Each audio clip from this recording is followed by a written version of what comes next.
El día 23 de abril se conmemora el Día del Libro y sobre eso vamos a hablar hoy en esta sección ¿Qué arte? Con Agustín Israel Barrera. Muchas gracias por acompañarnos y bienvenido una semana más. De nada, como siempre bien hallado y encantado de estar con vosotros, ¿no? El Día Y del Libro, efectivamente, sí, el Día del sí, sí, Libro, que bueno, es verdad que hay comunidad, en Cataluña además es muy común que en ese día pues se regale, además de muchas más actividades que hay a lo largo de la jornada, de la semana, incluso, que se regalen libros, que sería una bonita forma de importar, de importar costumbres, ¿no? Regalarnos libros y si no, pues darlos a conocer, ¿no? Al menos. Y eso es lo que pues vamos a sí, pues hacer hoy. sí. Muy bonita esa costumbre de regalar el libro y la rosa, ¿no? Como El dicen libro de la ellos, rosa, por cierto. su popular San Jordi, ¿no? Con Mm. motivo del Día del Libro, que bueno, como bien decías, pues se celebró el pasado 23, el domingo pasado 23 de abril. Y bueno, hoy si vamos a hablar de material bibliográfico, pues Mm, hablaremos del material bibliográfico con más arte. mm, Claramente, pues sí, si estamos hablando de esto, pues nos referiremos al mundo del cómic. claro. Hablaremos de su origen, de su evolución y de los tipos principales de cómic que son desarrollados a lo largo de la historia. Pero si te parece bien, vamos a empezar hablando de la propia etimología de la palabra cómic. Mm, Porque la palabra cómic, pues en principio nos suena así como extranjera y efectivamente es una palabra que proviene de la expresión inglesa comic strip, que traducida al español significa literalmente tira cómica, que es como mm, también conocíamos nosotros aquellas primeras historietas que encontrábamos en la prensa, ¿no? También llamada técnicamente funnies, que deriva de la palabra funny, divertido o cómico en inglés también. Así que bueno, ya sabemos de dónde nos viene esta palabra. Esta palabra que además pues tiene su homónimo en castellano. Nosotros podemos llamarlo cómic, pero también podemos llamarlo historieta o historieta gráfica. O, como ha sido muy conocido durante mucho tiempo, TVO, porque ujú, realmente sí. TVO no es que fuera el nombre concreto del cómic, fue el nombre concreto de un cómic. Lo que pasa es que por añadidura, pues ya sí que se le ha llamado TVO a cualquier tipo de cómic. Pero la palabra, ya digo, es historieta o historieta gráfica y cómic, que ya está totalmente aceptada en nuestro diccionario. Y bueno, Mm, ya que sabemos el origen etimológico de la palabra, nos vamos ahora al origen del propio cómic, ¿no? Si somos estrictos, el origen del cómic se remonta hace miles de años, desde que el ser humano tuvo la necesidad de dibujar para poder explicar una historia, una aventura, un acontecimiento, una leyenda. Alumbrado por una cimbreante luz de una hoguera, un viejo cazador pintaba en el fondo de una cueva una secuencia de mm, caza. Lo hacía con un tizón acabado de extraer del fuego, y de hecho puede hacer 14.000 años. Fue el primero de una larga historia, pero las pinturas empezaron a hablar desde las pinturas rupestres, las pinturas egipcias, las vasijas griegas, los frescos romanos, las pinturas eclesiásticas y los manuscritos medievales, todos ellos que relataban además la vida de Jesús y de los santos, que en principio no están considerados historietas, pero podrían ser el antecedente. Hay que esperar hasta la sátira social y política para encontrar los antecedentes más reconocibles o directos del cómic. Al principio no son más que meras caricaturas o dibujos para ilustrar una historia o pequeñas narraciones de información de continuidad. La primera novela gráfica que se publica es en Suiza y está inspirada en Rawlinson y animado por Goethe. El suizo Rudolf Toffer publica en 1837 la obra titulada Las aventuras de Obadiah Olbuk. Los nombrecitos son tremendos, ¿eh? Hoy tenemos unos cuantos. Un libro mm, de 40 páginas con varios dibujos de cada página, en cada página y con los textos al pie de los mismos. Le sigue el poeta y artista alemán Willem Busch, que en 1859 publica las primeras caricaturas en un periódico, el Friedrich Blatt, y una famosa historieta titulada Max y Moritz. En 1867 aparece Ali Shore, el primer personaje de historieta en inglés, creado por Charles Ross. Sin embargo, según los cánones, el primer cómic moderno publicado en el mundo fue The Yellow Kid, el chico amarillo, que se publica el 16 de febrero de 1896 en el diario The World de Nueva York. La razón es que fue entonces cuando se empezó a usar precisamente la expresión cómic para definir una historieta de este tipo, aunque de manera popular no era la primera vez que se incluían caricaturas en los diarios americanos, pues desde 1754, en que ya lo hiciera Benjamin Franklin, se habían publicado en ello pues, cantidad de dibujos. En aquel año concretamente, una serpiente con cabeza cortada que acompañaba las palabras únete o muere con la sana intención de amenazar a las colonias, ¿no? Desde luego no era una tira cómica en este caso.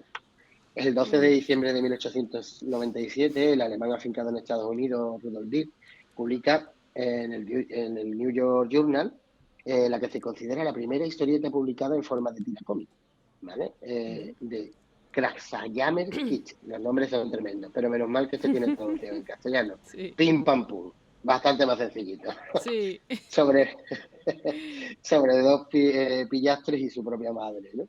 Poco después, en 1889, se publicaba la primera historieta en Francia, La familia Fenouillet, de Georges Colomb. Un año más tarde, el 14 de mayo de 1890, los ingleses sacan a la luz la primera revista de cómics de su país, con el nombre de Comic Cats. Evolución del cómic. Vamos a ver ahora cómo evoluciona el cómic. En la última década del siglo XIX, muchos periódicos norteamericanos estaban publicando historietas de media o una página incluso, pero pocas tienen solución de continuidad o duran unos pocos días a lo sumo.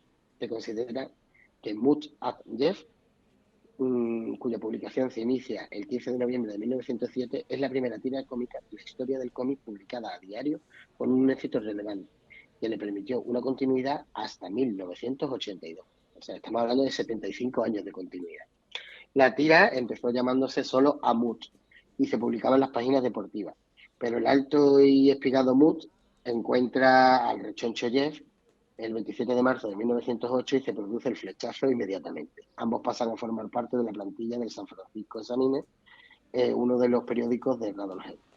En 1910 aparece la revista The Funnies, de publicación mensual, que está formada únicamente por tiras cómicas y que da lugar en 1933 al primer libro de cómic de la historia, Funnies on Paradise. Enseguida a Funnies on Paradise le siguen Carnival of Comics en 1934, una revista que se producirá quincenalmente con historias de Dick Tracy o Popeye, ya estos nos van sonando más, ¿verdad? Que había aparecido por primera vez en 1929. Famous Funny o Carnival of Comics son los primeros cómics en formato libro, publicados ya en Estados Unidos. Tenían 68 páginas y se vendía a 10 centavos de dólar, para que nos hagamos una idea. En cambio, en Europa, la evolución del cómic seguía un camino propio y diferente. En 1908 se editan en Italia las primeras tiras cómicas, en el Corriere dei Piccoli, y en Francia aparecen las aventuras de Piet Nichols, los estafadores Croquignol, Folichard y Richondelgue en el diario de York. En España, como explicaré un poquito más abajo, la historieta o cómic se inicia en Cataluña en 1904 con el Patufet, pero no se publica la primera y verdadera revista de cómic hasta 1917, la ya citada anteriormente, TVO. Lo demás es historia, aunque siempre hay un primero. En 1926 aparece el primer Winnie the Pooh. En 1929 el primer Tintín, concretamente en el país de los soviets.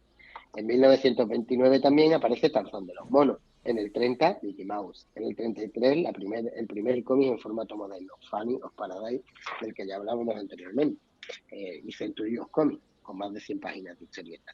Y en el 38 aparece Superman. Pero los superhéroes pertenecen a otra historia independiente. Batman también aparecerá en este momento. Vamos a ver ahora un poco las distintas tipologías de cómics, porque hay diferentes tipos de cómics y además están bastante bien catalogados. Podríamos hablar de tres bloques principales, del bloque americano, del bloque europeo y del bloque japonés. Pero vamos a hacer una distinción entre dos subbloques, concretamente en el bloque europeo, ya que hablaremos del cómic franco-belga por un lado y del cómic español por otro, que tienen ciertas características en común, pero otras totalmente diferentes. Pero bueno, vamos a empezar en principio por los cómics americanos. La historieta o cómic americano, como digo, es uno de los tres grandes bloques tradicionales del cómic, pero realmente es la primera en generar una verdadera industria y en adoptar de forma consciente el globo de diálogo, denominado también en España el bocadillo. Lideró la producción mundial durante toda la primera mitad del siglo XX, gracias a las series como Flash Gordon, Crazy Cat, Little Nemo, El Príncipe Valiente, Popeye, Terry, Los Piratas o The Spirit, siendo la producción de los superhéroes la más aclamada. Suelen tener el denominado formato americano, que es un formato más entrelargo, menor que un folio, y siempre van grapados y con pasta blanca. Todos recordaremos algunos de estos Superman, Spiderman o Batman que hemos tenido de pequeños. Dominada desde entonces por el género de los superhéroes, Los personajes más populares fueron Superman, Batman, Mujer Maravilla, Spider-Man, Punisher, Hulk, X-Men, Los Cuatro Fantásticos, Los Vengadores, y han aportado obras tan diferentes como American Splendor, Calvin o Hobbit, Conan el Bárbaro, Den, Jimmy Corrigan, Mouse, Odio o Peanuts. Entre otros autores, los más reconocidos pues, podrían ser Neil Adams, Carvar, Richard Corben, Robert Crumb, Frank Miller o también algunos españoles. No recordemos que Pacheco, un sevillano, ha estado dibujando a Superman durante bastantes años, en los últimos años. Y bueno, ya que hemos hecho un pequeño recorrido por el cómic americano, por ese cómic de superhéroes que todos conocemos, vamos a venirnos ahora un poquito más cerca, vamos al cómic europeo. Y empecemos por el cómic franco-belga. La historia del cómic franco-belga pues comprende, digamos, la parte francófona, Bélgica, Francia y Suiza, ya que todos escriben en el mismo idioma. La historia franco-belga constituye igualmente uno de los tres grandes bloques, junto con la española haciendo el bloque europeo, y goza de bastante salud. De hecho, en Francia el 7% de la producción editorial precisamente es de cómic. Se trata generalmente de un cómic de aventuras, en el que suelen aparecer siempre los personajes acompañados de algún animal que habla o que soluciona los problemas, como el celebérrimo Milú de Tintín y de Fix en Asterix o el caballo de Lucky Luke. Suelen tener formato A4, o sea, más o menos tamaño folio, y van en formato álbum, encuadernados con pasta dura. Aunque tanto Francia como Bélgica habían tenido autores de cómics de renombre, el cómic conocido como franco-belga despegó realmente justo después de la posguerra, cuando las publicaciones periódicas editadas en Bélgica eran principalmente las de Joubert con Tintín a la cabeza. Conquistaron entonces el mercado francés y empezaron a marcar concretamente el estilo del cómic.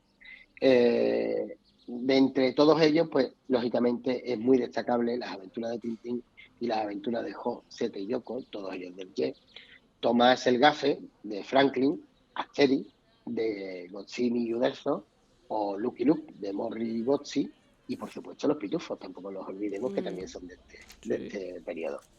Y bueno, nos seguimos acercando y ahora nos metemos en el cómic español, que con un marcado carácter humorístico, esta es la gran diferencia con respecto al cómic franco-belga, el cómic español comparte formato. También formato tipo álbum, con pasta dura y en formato A4. En España, pues el cómic no tiene una fecha clara de aparición. No obstante, se considera precursora a la revista madrileña en caricatura de 1875, que introduce en el país la sátira política. Aunque hay publicaciones como La Gaceta de los Niños de los hermanos Argüelles, dedicada a los menores, que existe desde 1798 y que incorpora dibujos en sus historias para niños. El dibujante catalán Apel Mastre, de 1854-1936, fue formado en Europa y será el precursor en España para este género, que proliferará con numerosas publicaciones a partir del siglo XIX, como la revista Granizada en Madrid o el Madrid Cómico, ambas de 1880. Aunque ninguna de ellas es considerada realmente un cómic, como tampoco lo es Patufet, que aparece en 1904, pues las historias o cómics en catalán no cubren la mitad de su contenido. La primera colección de tiras cómicas que se publica en España en forma de revista aparece en 1915, con el nombre de Dominguín. Ese mismo año aparece Charlotte, pero las publicaciones de pocos números son publicaciones de pocos números y el verdadero impulsor del cómic en España estaba aún por llegar, y era en este caso el que ya hemos hablado antes, la revista TVO, publicada por primera vez el 17 de marzo de 1917 en Barcelona, por el asturiano Arturo Suárez, aunque su verdadero impulsor fue el catalán Joaquín Buigas Garriga, que pasó a dirigirlo 9 números después. TVO le dio nombre a todos los TVO, como ya habíamos comentado. No tuvo un competidor serio hasta la aparición de Pulgarcito en 1921. A continuación no dejaron de aparecer TVO en España, como por ejemplo Pocholo en el 31, la revista de Mickey en el 35, Chicos en el 38, Roberto Alcázar y Pedrín en 1940, el primero de los grandes héroes del franquismo, Mis chicas en el año 41, El guerrero del antifaz en 1944, Hazañas bélicas en el 44 también, Caimito en el 45, El coyote en el 47, El capitán trueno en el 56 o Jabato en 1958, aunque son muchísimas más las que van a aparecer. Como curiosidad, Mortadelo y Filemón aparecen por primera vez en el cómic Pulgarcito, de la mano de su creador, Francisco Ibáñez, en 1958. que junto a Zipizape serán los grandes precursores de lo que será el cómic cómico, valga la redundancia, español. Ambos irán juntos para ingresar en la llamada Tía, que recordaremos, ¿verdad? En 2003, además, se filmó una película dirigida por Javier Fraser sobre Mortadelo y Filemón, dos de los grandes héroes y no tan héroes españoles, ¿no? Porque ya hablamos también del antihéroe. Y bueno, ya que tenemos también una idea del cómic en España, vamos a ver también por dónde van las tendencias, y digo tendencias porque realmente el bloque mayor de cómic y por dónde están los gustos en la actualidad se va directamente a Japón. El cómic manga, una verdadera moda, ¿no? Es un cómic que tiene un curioso formato de lectura, pues se leen al revés, de detrás hacia adelante, que se caracteriza por un cambio en las proporciones de las figuras, con grandes cabezas y enormes y expresivos ojos.